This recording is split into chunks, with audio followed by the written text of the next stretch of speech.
시온성과 같은 교회 그의 영광은 없다. 허락하신 말씀대로 주가 친히 세웠다.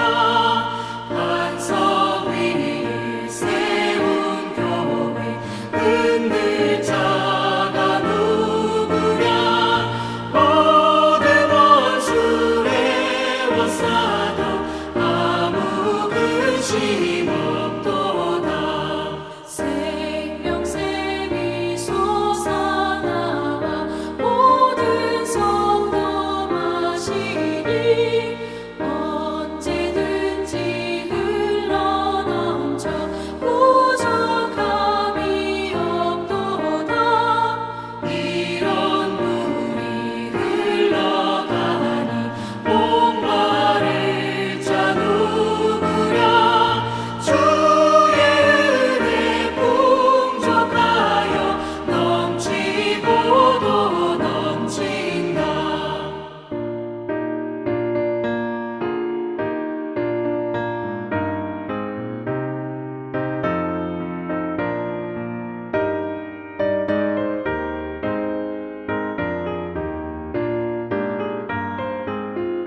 유대인의 유월절이 가까운지라 예수께서 예루살렘으로 올라가셨더니 성전 안에서 소와 양과 비둘기 파는 사람들과 돈 바꾸는 사람들이 앉아있는 것을 보시고 노끈으로 채찍을 만드사 양이나 소를 다 성전에서 내쫓으시고 돈 바꾸는 사람들의 돈을 쏟으시며 상을 엎으시고 비둘기 파는 사람들에게 이것을 여기서 가져가라. 내 아버지의 집으로 장사하는 집을 만들지 말라 하시니 제자들이 성경 말씀에 주의 전을 삼원은 열심히 나를 삼키리라 한 것을 기억하더라. 이에 유대인들이 대답하여 예수께 말하기를 내가 이런 일을 행하니 무슨 표적을 우리에게 보이겠느냐? 너희가 이 성전을 헐라. 내가 사흘 동안에 일으키리라. 이 성전은 46년 동안의 지역권을 내가 3일 동안에 일으키겠느냐? 그러나 예수는 성전된 자기 육체를 가리켜 말씀하신 것이라. 죽은 자 가운데서 살아나신 후에야 제자들이 이 말씀하신 것을 기억하고 성경과 예수께서 하신 말씀을 믿었더라. 유월절에 예수께서 예루살렘에 계시니 많은 사람이 그의 행하시는 표적을 보고 그의 이름을 믿었으나 예수는 그의 몸을 그들에게 의탁하지 아니하셨으니 이는 친히 모든 사람을 아시며 또 사람에 대하여 누구의 증언도 받으실 필요가 없었으니 이는 그가 친히 사람의 속에 있는 것을 아셨음이니라.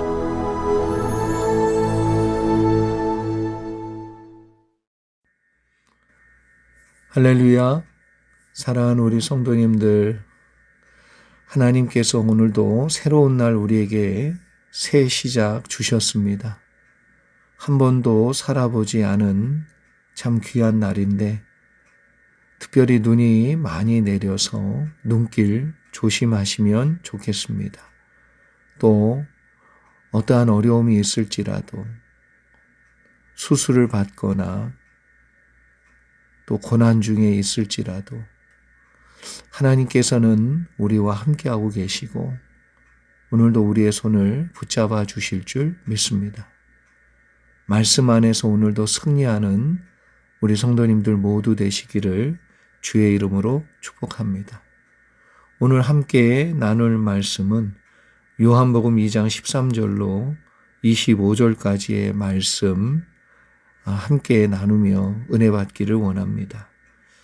너무나도 잘 아시는 것처럼 오늘 말씀은 6월절이 가까워져 예수님께서 예루살렘에 올라가셔서 성전 안에 둘러보니까 소와 양과 비둘기 파는 사람들과 돈 바꾸는 사람들이 앉아서 성전 안에 정말 하나님이 기뻐하시지 않는 일들을 도모하고 그리고 행하고 있는 것을 보셨습니다. 15절 특별히 보니까 노끈으로 채찍을 만드사 양이나 소를 다 성전에서 내쫓으시고 돈 바꾸는 사람들의 돈을 쏟으셨다. 특별히 상을 엎어버렸다. 이렇게 말씀하고 있습니다. 우리가 잘 아는 것처럼 하나님의 성전은 만민이 기도하는 집이다. 그렇게 말씀하셨는데 예수님께서 특별히 성전 안에서 이러한 일들을 행하는 사람들을 볼 때 그냥 두지 아니하시고 온유하시고 겸손하신 예수님 성품으로 도저히 이루어질 수 없는 또 예수님이 맞으신가라는 생각이 들 만큼 과격한 행동을 보이시고 상을 엎으시는 모습을 본문에서 우리가 볼 수 있습니다.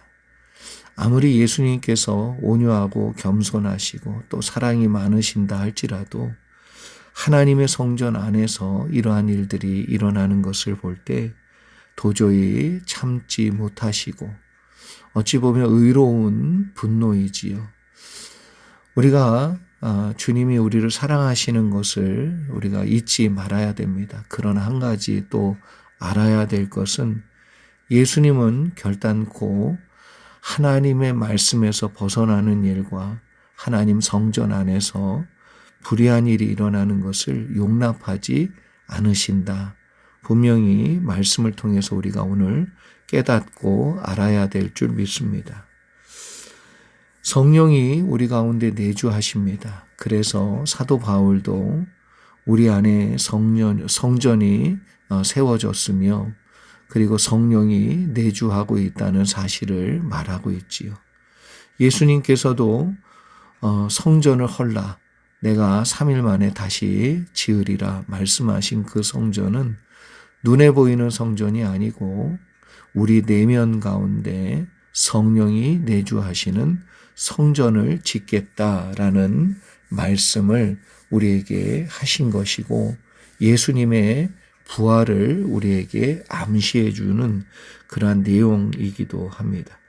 그렇다면 이 성전 정화의 메시지는 우리 교회에 대한 정화, 깨끗함을 말씀하시고 촉구하는 그러한 엄중한 말씀이기도 하지만 우리 개개인에게 적용한다면 이 말씀은 내 마음속에 성령님을 모시고 있는 내 마음의 성전을 깨끗하게 해야 함을, 그것을 예수님께서 깊이 관심 두고 계시고 그것에 의로운 분노를 가지고 계시다는 것을 다시 한번 우리가 깨닫고 우리의 마음의 성전은 정말 정화가 되어지고 있는가.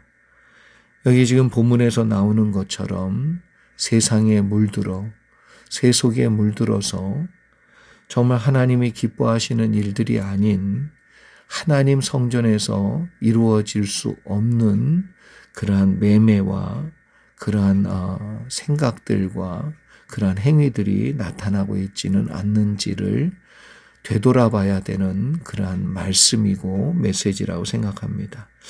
이 당시 성전 정화에 대한 내용은 어떤 의미를 담고 있냐 하면 이 당시에 사람들이 제물을 가지고 주님 앞에 나와 제사를 드려야 되는데 많은 경우 제물을 직접 키우던 것을 가져오는 사람들이 줄어들었고요.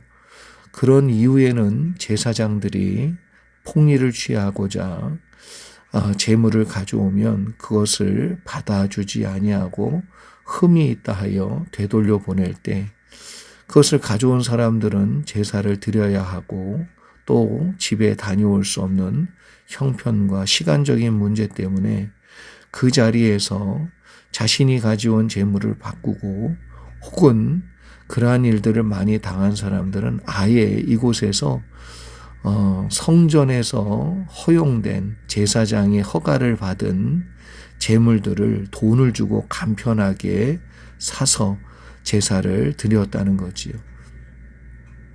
이 모든 일이 성전 안에서 제사장들과 관계가 되어서 사람들로 하여금 이러한 것들을 돈을 주고 사게끔 만들고 또 그 안에 상인들과 결탁되어서 폭리를 취하는 이러한 행위, 장사 행위에 돈에 대한 이익을 제사장들도 일정 부분 혹은 크게 받은 것으로 학자들은 이야기합니다. 그래서 이러한 일들이 성전 안에서 벌어지고 있었기 때문에 예수님께서 상을 엎으셨다. 여러분, 우리도 신앙생활을 편하게 하고자 하는 마음은 없습니까? 사실 솔직히 예수님께서 그것을 바라보시고 상을 엎을 정도로 분노하고 계시다는 걸 우리는 알아야 될 줄 믿습니다. 예수님께서 우리의 마음의 성전 가운데 옳지 않은 것, 너무나도 세속화된 것, 너무나도 그 중심에 하나님은 없고 형식만 남은 것들, 우리가 오늘 이 말씀을 통해서 회개하며 다시 한번 돌이키는 귀한 은혜가 있기를 소망합니다. 그러나 분명히 알아야 될 것은 우리는 우리 스스로의 죄를 절대로 볼 수 없는 분이 사람이라는 것입니다. 그래서 우리는 절대로 우리의 죄를 인정할 수 없는 존재이기에 예수님께서 찾아와 주셔서 우리의 상을 엎어 주셔야만 우리는 성전 정화라는 귀한 은혜를 누리게 됨을 믿습니다. 그러나 때때로 내가 생각할 때 아니 이게 무엇이 잘못인가?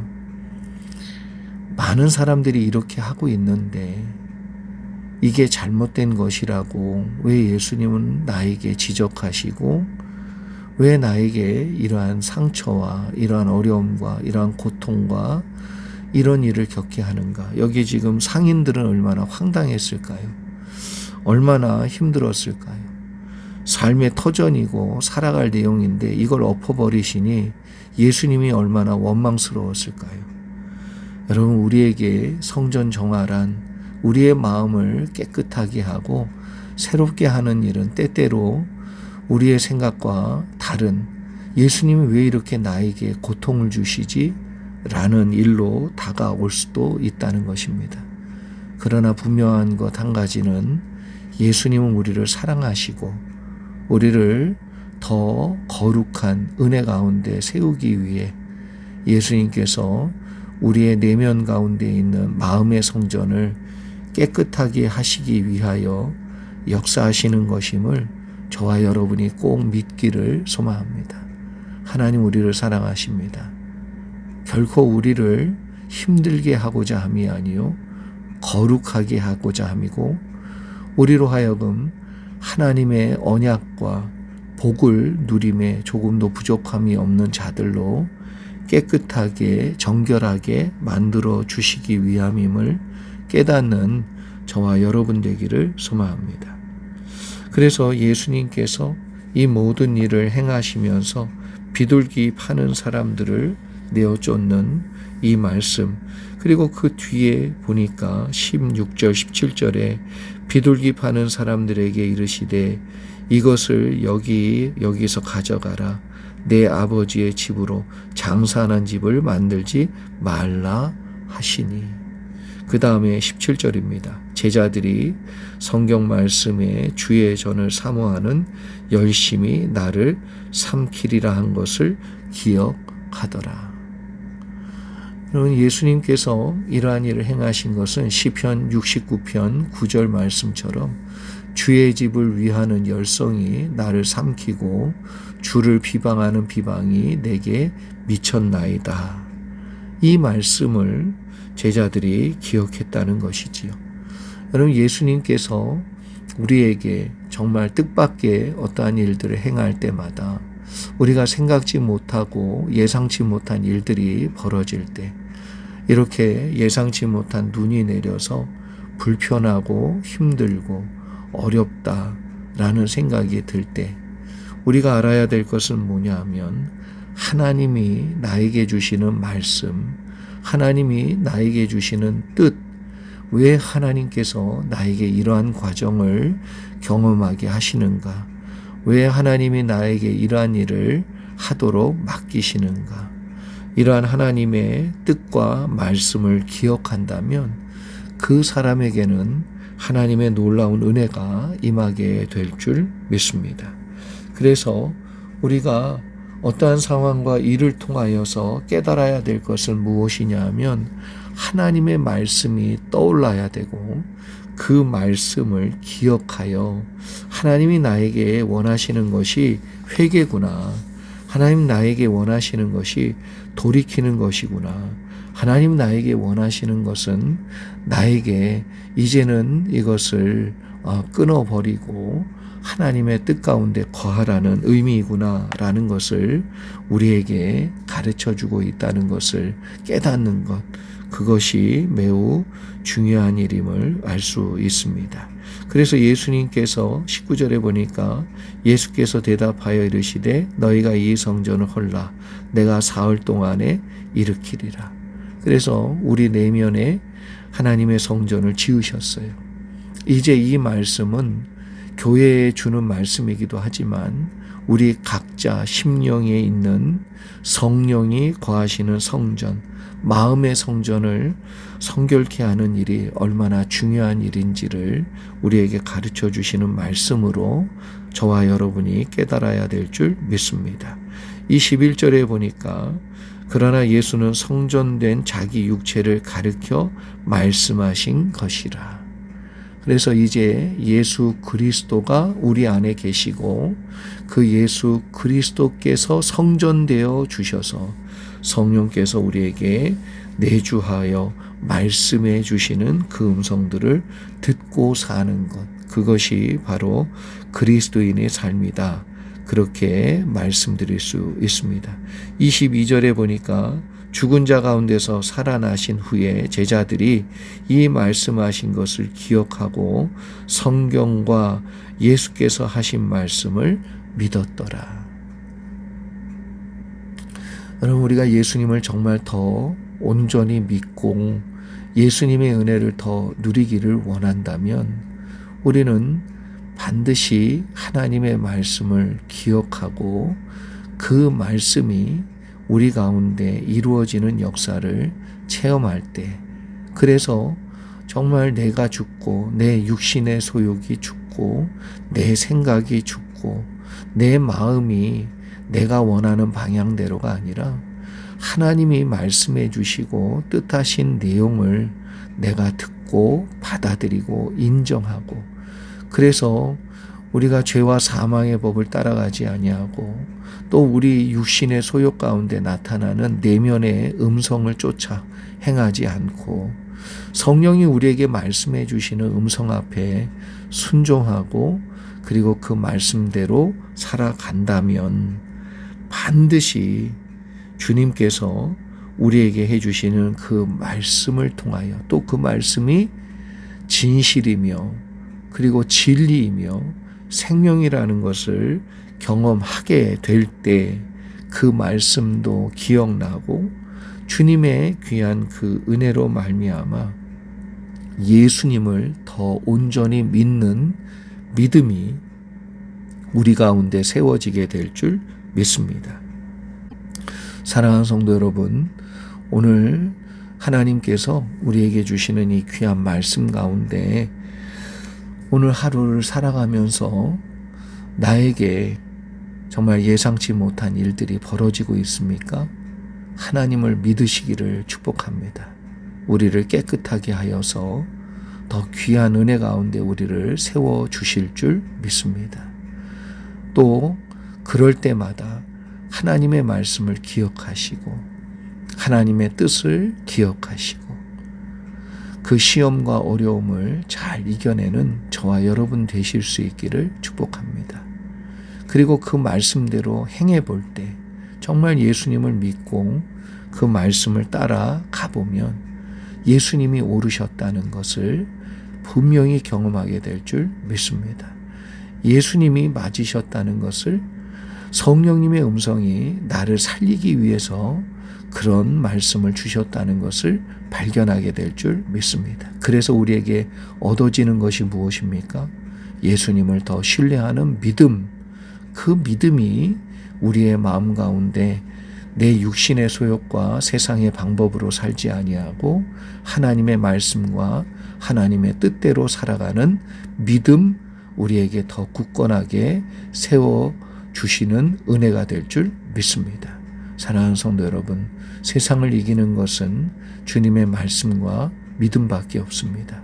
오늘도 주님 주시는 말씀과 믿음 가운데 우리가 반응할 때, 순종할 때 놀라운 주님의 역사하심이 우리 가운데 이루어지고 우리의 내면의 성전이 거룩하게 되어 주님과 늘 동행하는 기쁨과 행복과 축복이 우리 가운데 있을 줄 믿습니다. 오늘도 주신 말씀 붙들고 승리하시는 믿음의 종들 되시기를 주의 이름으로 축원합니다. 아멘.